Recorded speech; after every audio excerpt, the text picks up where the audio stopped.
Il y a 2 jours, nous parlions de la Journée internationale des droits de la femme. Et comme pour marquer le coup, il est impossible de passer sur cet événement sans rendre hommage aux dignes combattantes de la liberté africaine. En effet, il n'y a pas que les hommes qui ont combattu pour la liberté de l'Afrique précoloniale et même coloniale. Il y a aussi des femmes. Oui, ces femmes qui ont fait preuve de leadership, de courage et de force au moment où l'histoire les attendait le plus. La liste de ces héroïnes est très longue. J'ai donc décidé de n'en citer que quelques-unes et non pas les moindres. Détrompez-vous sur leur apparence. Ces femmes sont des combattantes, des guerrières, prêtes à tout pour défendre leur héritage et leur peuple, et souvent avec beaucoup plus de véhémence et de passion que les hommes. Qui sont ces femmes et comment ont-elles marqué l'histoire du continent? Mes Africa Lovers, bienvenue sur Peuple Eben. Si vous voulez connaître l'histoire de l'Afrique, l'histoire glorieuse de votre continent, vous êtes au bon endroit. Projecteur.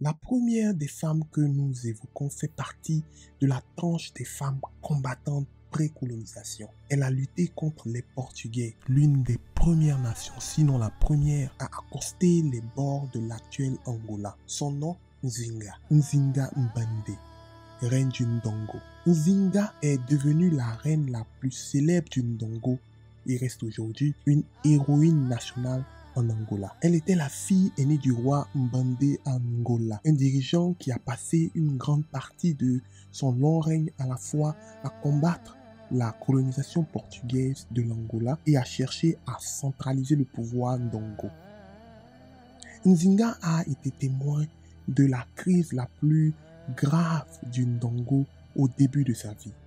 Née en 1582, peu après la guerre entre le Ndongo et le Portugal, elle voit son frère Ngola Mbande arriver au pouvoir en 1617. Elle a également vu le royaume du Ndongo être écrasé par les forces conjointes de l'armée du gouverneur portugais Luís Mendes de Vasconcelos et des mercenaires Imbangala en 1617 et 1620. Les Imbangala, amenés du sud du Nkwanza par les Portugais après 1615, étaient des cannibales impitoyables qui remplaçaient leurs pertes en recrutant de nouveaux soldats parmi les adolescents. En 1622, après les campagnes désastreuses de Mendes de Vasconcelos, Ngola Mbande l'envoya de sa nouvelle capitale dans les îles de la rivière Nkwanza en mission à Luanda pour négocier les relations entre les deux pays. La tradition postérieure soutenue que lorsque le gouverneur ne lui offrait pas de siège ou de tabouret, signe de sujétion,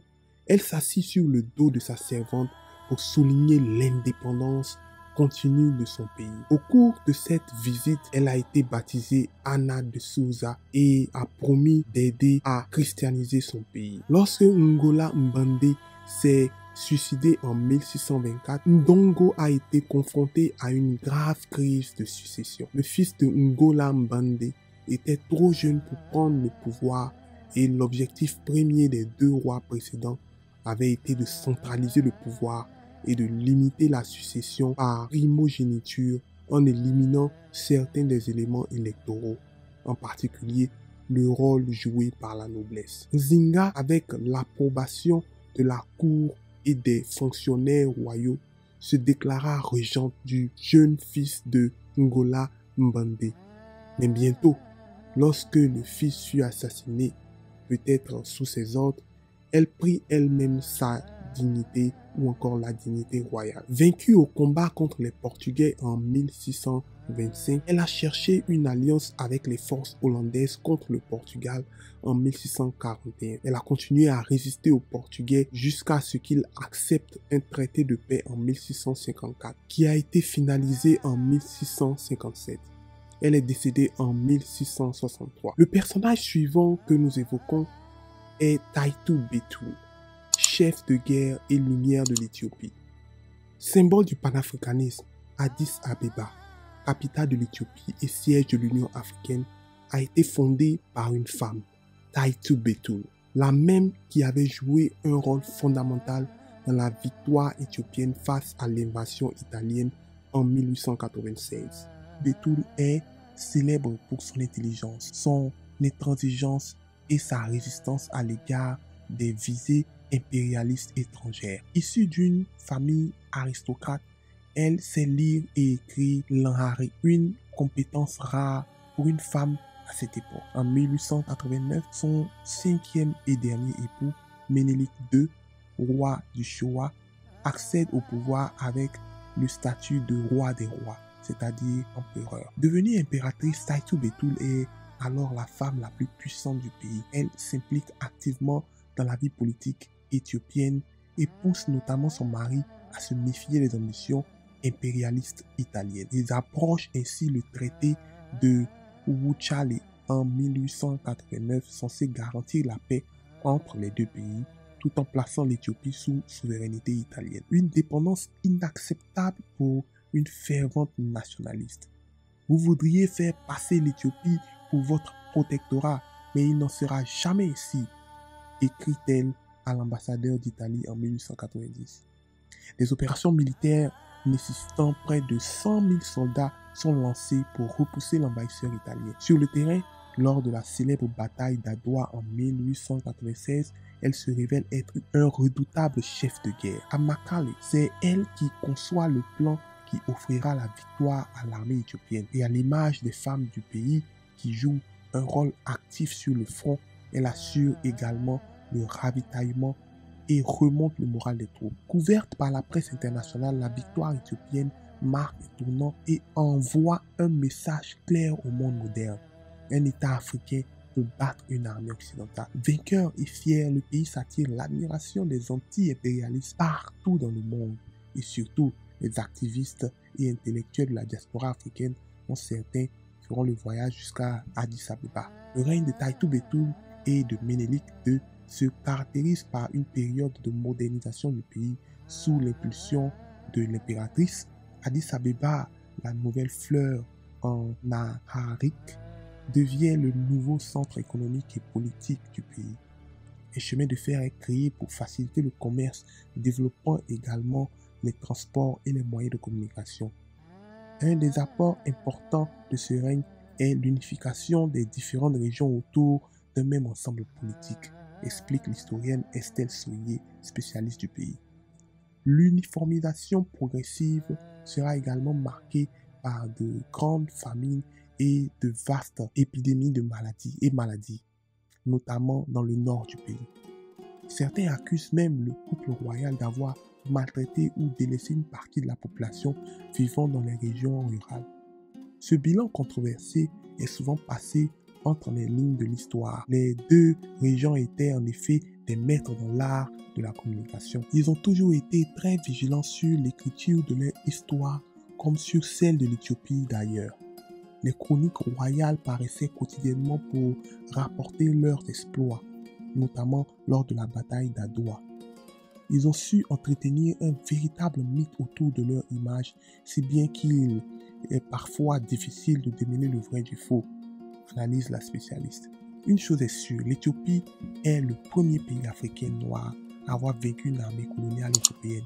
Cette victoire fut un exploit retentissant dans un continent en proie à l'impérialisme européen qui reste aujourd'hui encore un symbole universel de la résistance africaine à l'envahisseur colonial.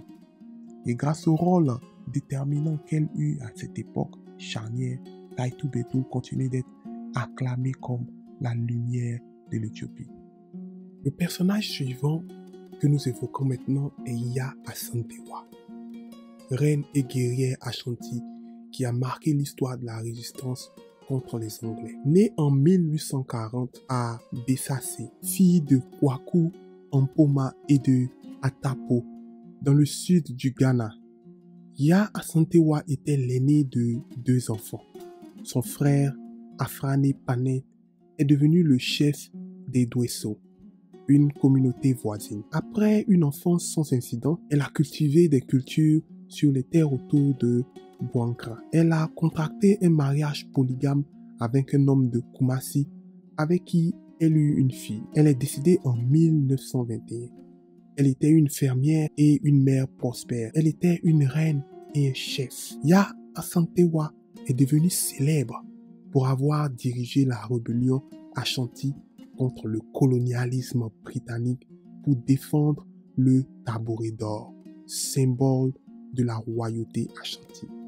Lorsque son frère est mort en 1894, Yaa Asantewaa a utilisé son droit de reine-mère pour désigner son propre petit-fils. Lorsque les Britanniques l'exilèrent aux Seychelles en 1896, avec le roi Asante Prempeh I et d'autres membres du gouvernement Asante, Yaa Asantewaa devint régente du district de Djisou-Djouambé. Après la déportation de Prempeh I, le gouverneur général britannique de la Gold Coast, Frederick Oxton, a exigé le tabouret d'or, le symbole de la nation Asante. Cette demande a conduit à une réunion secrète des membres restants du gouvernement Asante à Kumasi pour discuter de la manière d'obtenir le retour de leur roi.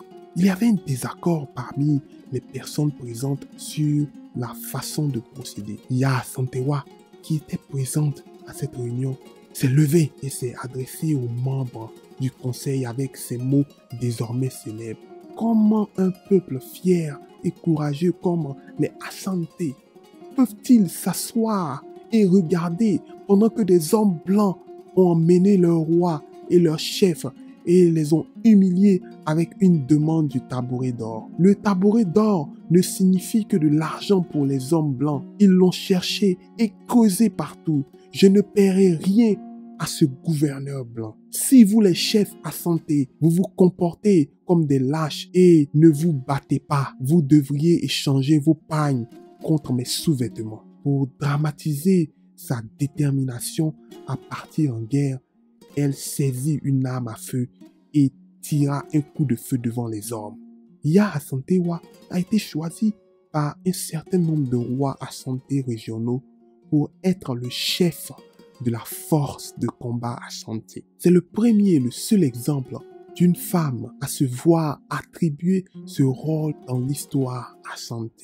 La guerre Ashanti-britannique du tabouret d'or, également connue sous le nom de guerre Yaa Asantewaa, a été menée par la reine-mère Nana Yaa Asantewaa avec une armée de 5000 personnes. À partir de 1900, la rébellion assiégea le fort de Kumasi où les Britanniques s'étaient réfugiés. Le fort est encore aujourd'hui le fort de Kumasi et le musée militaire de la même ville. Après plusieurs mois, le gouverneur de la Gold Coast a finalement envoyé une force de 1400 hommes pour réprimer la rébellion. Pendant les combats, la reine Yaa Asantewaa et 15 de ses plus proches conseillers ont été capturés et eux aussi ont été envoyés en exil aux Seychelles. Le 1er janvier 1902, les Britanniques s'emparaient pleinement des terres que l'armée Asante leur défendait depuis près d'un siècle. Et l'Empire Asante devint un protectorat de la couronne britannique. Yaa Asantewaa mourut en exil aux Seychelles le 17 octobre 1921.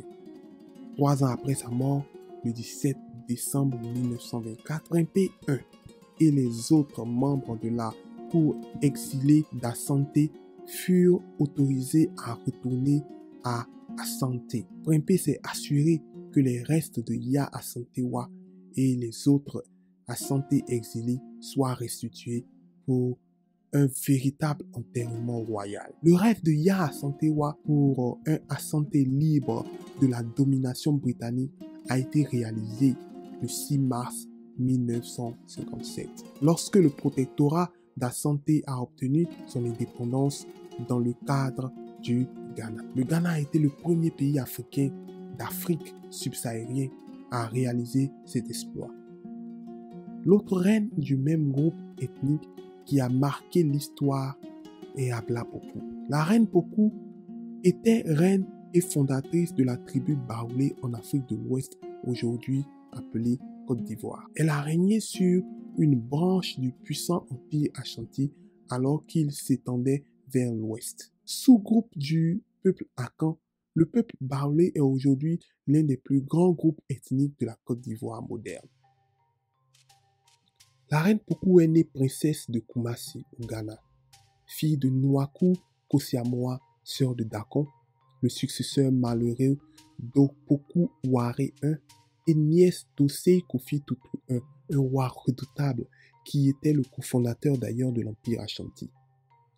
La reine Pokou est devenue le chef d'un groupe séparatiste de la principale confédération Ashanti qu'elle a refusé de rejoindre par ailleurs. Les désaccords entre les factions ont abouti à la guerre. Pokou a conduit son groupe vers l'ouest à travers un long et ardu voyage jusqu'à la rivière Comoé. La légende raconte qu'elle a dû sacrifier son fils unique pour que son peuple traverse la rivière.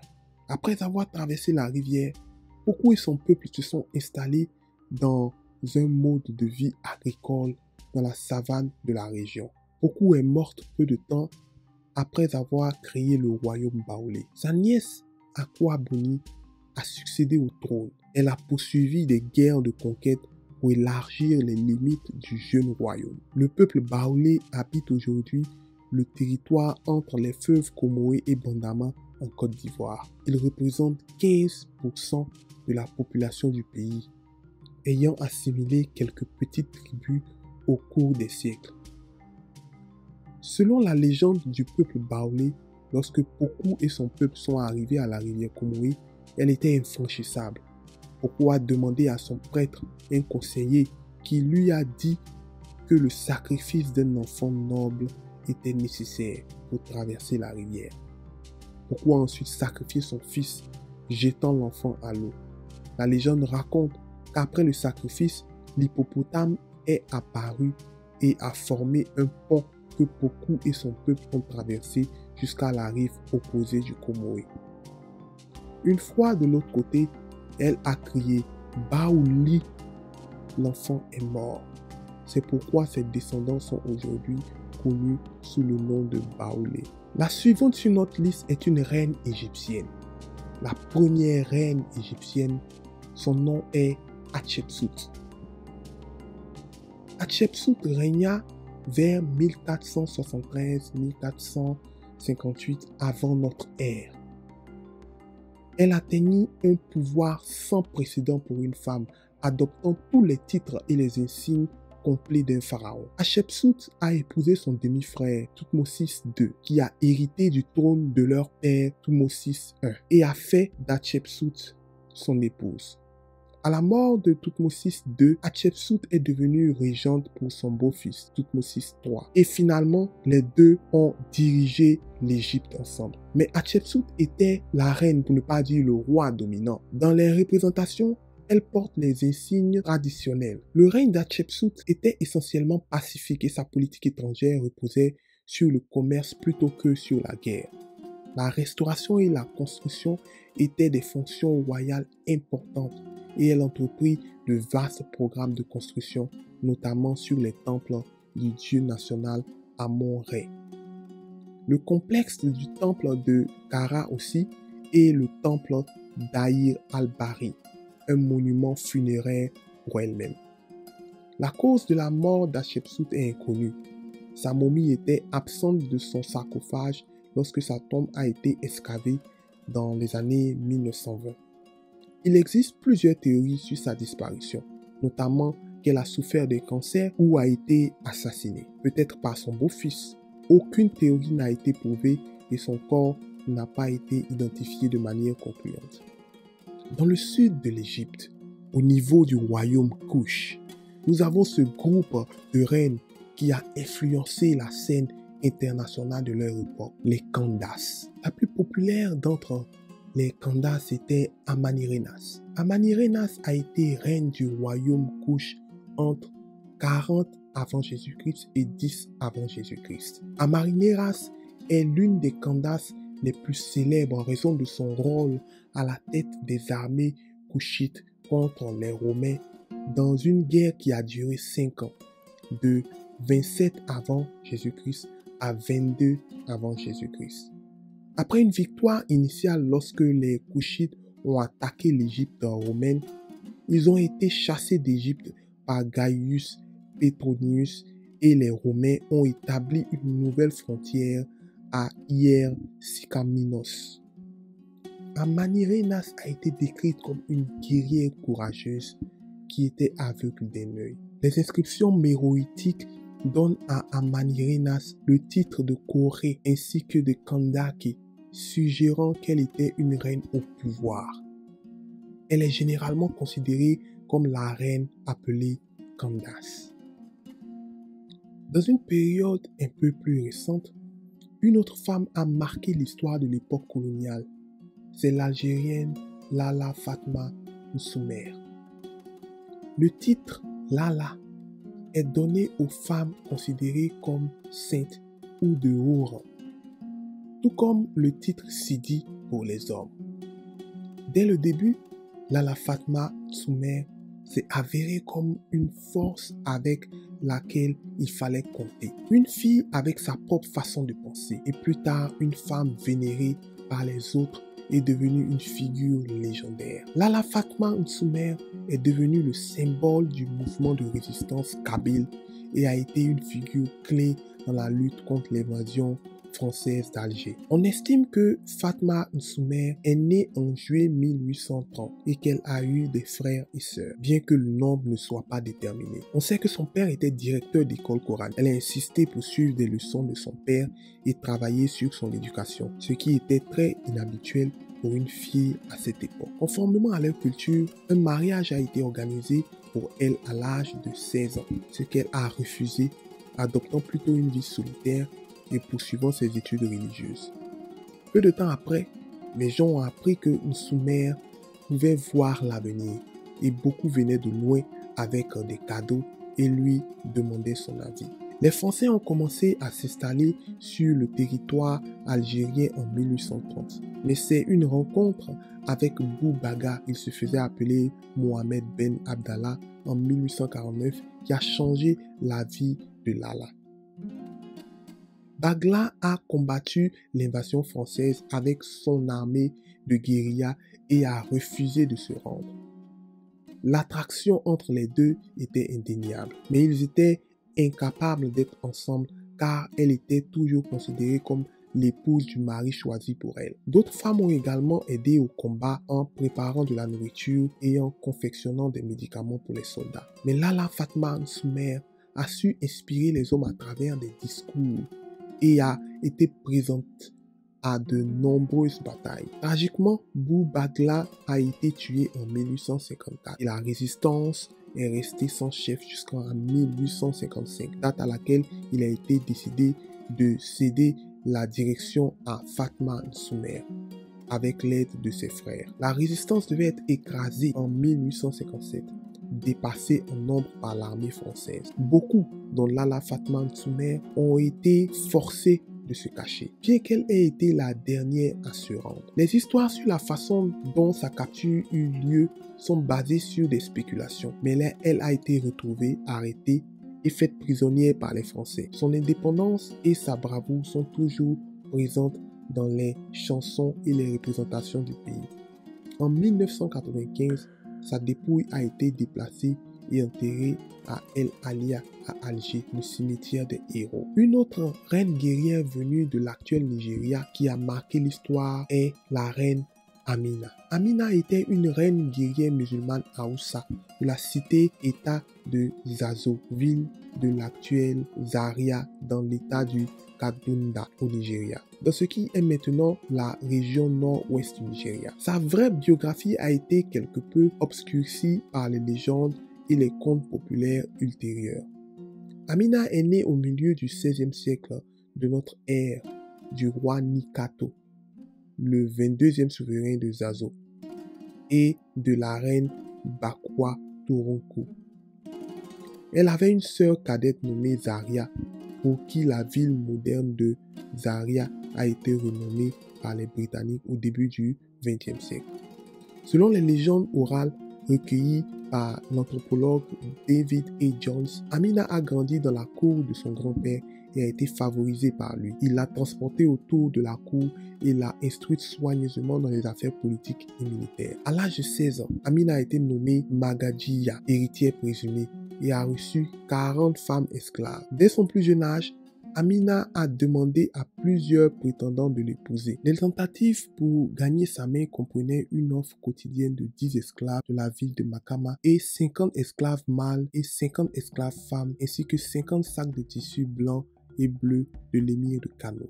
Après la mort de ses parents en 1566, le frère d'Amina devint roi de Zazo. À ce stade, Amina était distinguée en tant que guerrière de premier plan dans la cavalerie de son frère et avait acquis une notoriété pour ses compétences militaires. Elle est toujours célébrée aujourd'hui dans les chants de louanges traditionnels Hausa comme Amina, fille de Nikato, une femme aussi capable qu'un homme qui a su mener les hommes à la guerre. Une autre reine de l'Afrique de l'Ouest que l'on évoque peu est la reine du royaume Wahalo du Sénégal, Ndate Yala Mbodj. La reine Ndate Yala Mbodj était la dernière grande lingère ou reine en Wahalo du royaume de Wahalo, l'un des 4 royaumes Wolof de la Sénégambie situés dans l'actuel nord-ouest du Sénégal. Pendant son règne, elle a combattu la colonisation française et l'invasion mort de son royaume. Au 19e siècle, les reines Wolof Ndate Yala et sa sœur Ndiobet Mbodj se sont démarquées comme 2 des femmes les plus puissantes de l'histoire dynastique sénégambienne du 19e siècle. La lingère Ndate Yala Mbodj est l'une des plus célèbres lingères non données au souverain Wahalo de l'histoire dynastique sénégambienne. Elle n'était pas un popé ou une reine faible, mais une vraie reine avec tous les pouvoirs d'un bras. En fait, elle était la signataire ou la co-signataire de nombreux documents officiels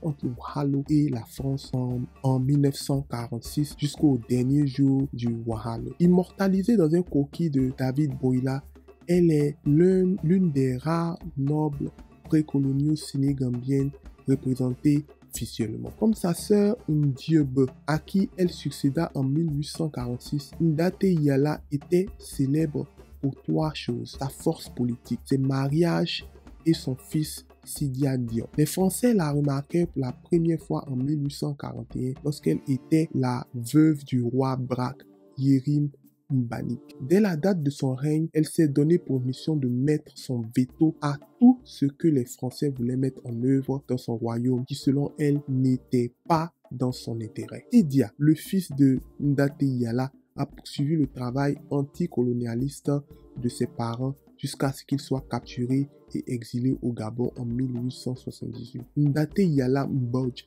est considérée comme une héroïne de l'histoire sénégambienne et l'une des femmes les plus célèbres de la Sénégambie du 19e siècle.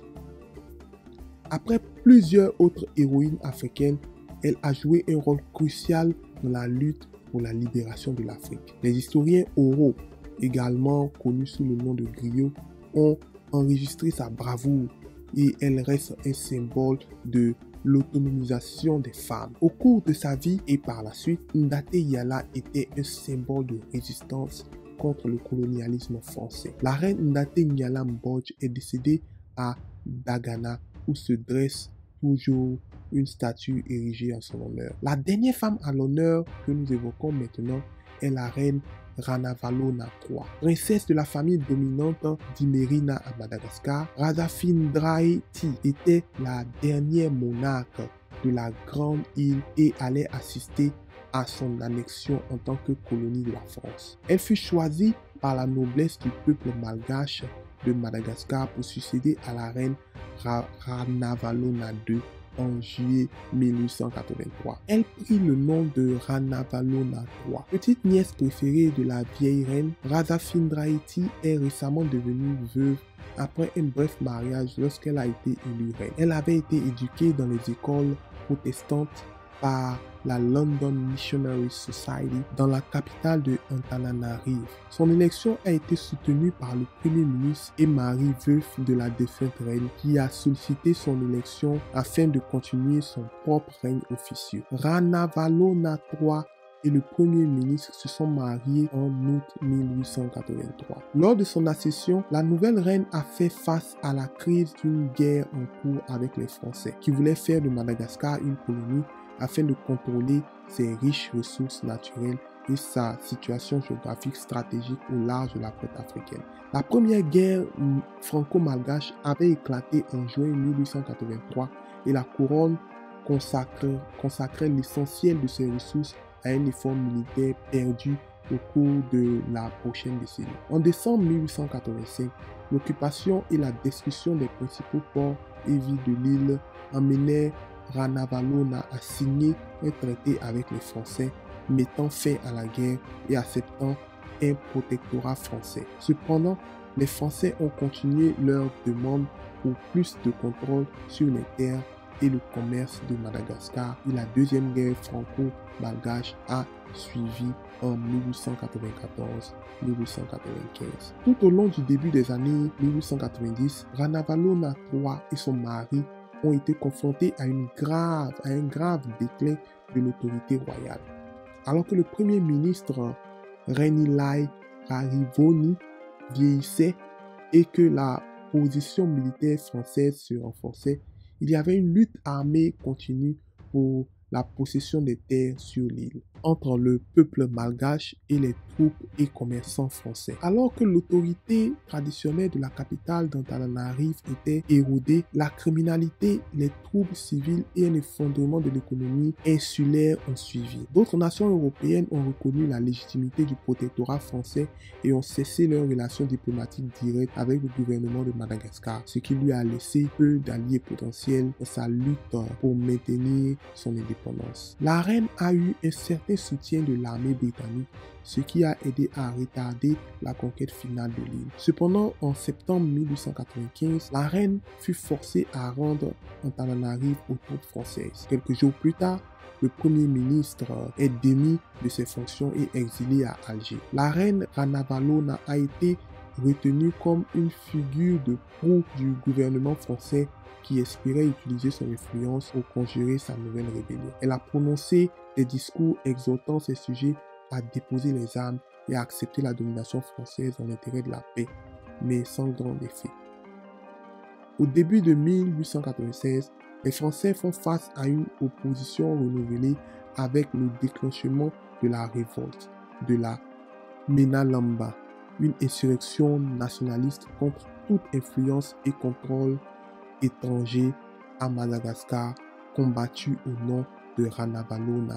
La menace pour les troupes et le commerce français causé par la révolte de la Menalamba fut le prétexte que les Français utilisaient pour annexer officiellement Madagascar en août 1896. Un gouverneur général fut installé et quelques mois plus tard, la monarchie et le poste de premier ministre fut officiellement aboli. En février 1897, Ranavalona III est exilé à La Réunion pour l'empêcher de devenir un foyer de soulèvement parmi ses anciens sujets. 2 ans plus tard, elle fut transférée à Alger où elle vécut dans un confort relatif, mais sous contrôle français jusqu'à sa mort en 1917. En 1939, ses cendres furent rendues à Antananarive et inhumé dans la tombe royale. Cet événement a suscité une résurgence du sentiment nationaliste chez les Malgaches, bien qu'ils ne regagnent leur indépendance de la France qu'en 1960. Voilà, chers amis, l'histoire de nos vaillantes guerrières qui ont lutté pour la liberté et la dignité de leur peuple. Si vous avez aimé cette vidéo, n'oubliez surtout pas de commenter, de partager, d'aimer et surtout d'activer la cloche de notification pour plus de vidéos sur Peuple Bête. Sur ce, je vous dis à bientôt.